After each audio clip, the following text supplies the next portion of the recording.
Bismillahirrahmanirrahim. Assalamualaikum warahmatullahi wabarakatuh. Apa khabar semua? Ustaz harap semua berada dalam keadaan yang sihat sejahtera di samping keluarga tercinta dan berada dalam lindungan Allah SWT. Alhamdulillah, pada video kali ini kita akan sama-sama mempelajari tentang mata pelajaran ibadah dengan merujuk buku teks Kafa terbitan Mains. Bagi siapa yang tidak mempunyai buku ini, bolehlah melayari pautan seperti yang dipaparkan untuk mendapatkan buku ini dalam versi e-books. Alhamdulillah, pada video kali ini kita akan bersama-sama membincangkan tentang tajuk solat jenazah. Sebelum kita pergi lebih jauh, mari kita lihat pengertian solat jenazah.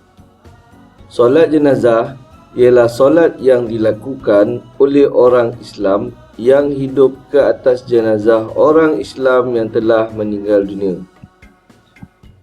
Ya, solat jenazah ialah solat yang dilakukan oleh orang Islam ke atas jenazah orang Islam yang telah meninggal dunia.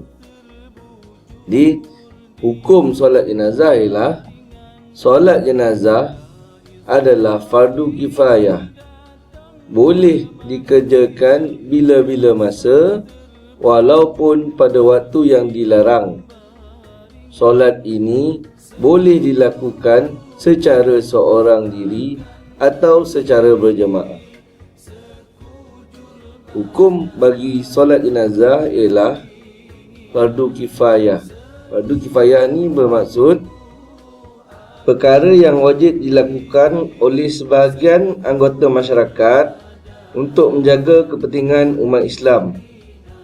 Jika diabaikan perkara tersebut atau tiada siapa pun yang melakukannya, maka seluruh masyarakat Islam di situ akan berdosa.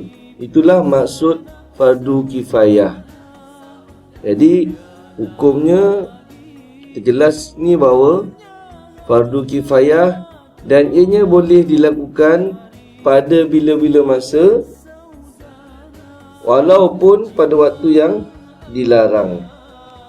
Waktu yang dilarang di sini bermaksud contohnya seperti selepas menunaikan solat fardu subuh dan solat fardu asar. Walaupun kita dah berada pada waktu itu, namun apabila terdapat jenazah yang perlu disolatkan pada waktu itu, maka kita tidak terlarang untuk melakukan solat jenazah tersebut. Kemudian ia juga boleh dilakukan secara berseorangan atau secara berjemaah. Itu adalah hukum bagi solat jenazah. Kemudian mari kita lihat kewajipan kita terhadap jenazah. Kewajipan kita sebagai orang Islam terhadap jenazah.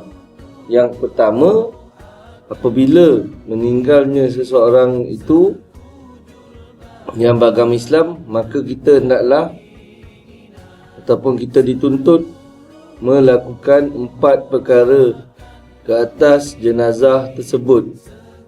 Dan 4 perkara itu ialah yang pertama, memandikan, kemudian mengkafankan, kemudian sembahyangkan, dan kemudian mengebumikan. 4 perkara itu, yang pertama ialah mandikan, kemudian mengkafankan, lepas dikafankan, disembahyangkan dan dikebumikan jenazah tersebut. Mari kita lihat sedikit info yang dinyatakan pada muka surat ini. Info yang pertama, haram menyembahyangkan jenazah orang kafir. Kita diharamkan menyembahyangkan jenazah orang kafir. Hanya orang Islam sahaja yang wajib kita solat jenazahnya. Tetapi kerana dia telah keluar daripada Islam ataupun nyata dia itu kafir, maka haram kita menyembahyangkan jenazahnya. Dan info yang kedua, fardu kifayah ialah fardu bersama, iaitu wajib bagi orang ramai tetapi memadai dilakukan oleh seorang atau sekumpulan orang. Kemudian mari kita lihat rukun solat jenazah. Rukun solat jenazah ada 7 perkara. Perkara yang pertama ialah niat, iaitu niat bagi solat jenazah lelaki atau niat bagi solat jenazah perempuan. Kemudian berdiri betul bagi sesiapa yang mampu. Rukun yang kedua ialah berdiri betul bagi yang mampu. Kemudian rukun yang ketiga, 4 kali takbir. Ini adalah rukun yang ketiga. Dan rukun yang keempat, membaca surah Al-Fatihah selepas takbir yang pertama. Rukun yang kelima, selawat ke atas Nabi selepas takbir yang kedua. Rukun yang keenam, doa bagi jenazah selepas takbir ketiga dan keempat. Dan rukun yang ketujuh, memberi salam selepas takbir keempat. Jadi terdapat 7 perkara ataupun 7 rukun solat jenazah. Sini Ustaz nak kongsikan sedikit formula untuk mengingati 7 rukun solat jenazah ini. Kita lihat di sini terdapat beberapa kata kunci bagi rukun solat jenazah. Yang pertama, niat. Kemudian berdiri. Kemudian tempat. Kemudian Fatihah. Kemudian selawat. Kemudian doa. Dan yang terakhir, salam. Dalam kata kunci ini, kita akan lihat huruf-huruf awal pada setiap perkataan kata kunci tersebut, iaitu N untuk niat, B untuk berdiri, kemudian angka 4 untuk kata kunci 4, kemudian F untuk Fatihah, kemudian S untuk selawat, kemudian D untuk doa, dan S untuk salam. Jadi formulanya ialah nenek bakar 4 feri sesak dada Sudin. Saya ulang, nenek bakar 4 feri sesak dada Sudin. Berdasarkan huruf-huruf yang awal tadi, kita bina satu ayat supaya memudahkan kita mengingat 7 perkara dalam rukun solat, iaitu N, nenek untuk niat, B, bakar untuk berdiri, angka 4 untuk 4 kali takbir, F, feri untuk Fatihah, S, sesak untuk selawat, D, dada untuk doa, dan S, Sudin untuk salam. Jadi diharapkan formula ini, nenek bakar 4 feri sesak dada Sudin ini, dapat membantu kamu untuk mengingat ke-7 perkara rukun dalam solat. Kredit buat Ustaz Rosmadi di atas kongsian formula ini kepada kita. Moga Allah melipat kali gandakan ganjaran buat beliau. Kemudian kita lihat dalil yang mewajibkan solat jenazah. Dalil yang mewajibkan solat jenazah daripada hadis Nabi sallallahu alaihi wasallam, sallu ala mautakum bil laili wan nahar.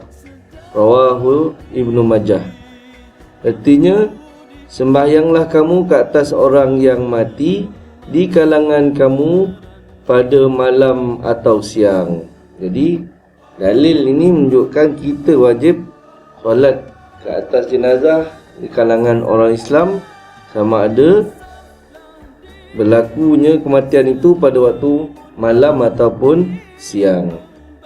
Sedikit info dalam kursua ini ialah solat jenazah tidak mempunyai rukuk dan sujud seperti solat fardu dan solat sunat. Solat jenazah tak ada rukuk, tak ada sujud.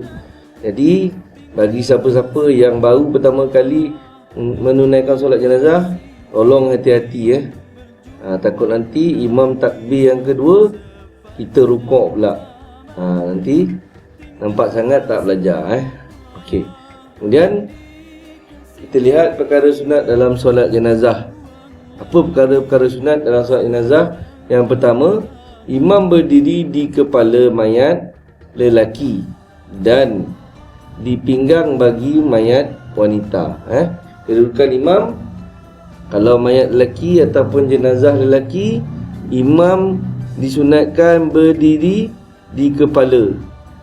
Manakala jika jenazah perempuan, imam disunatkan berdiri di pinggang.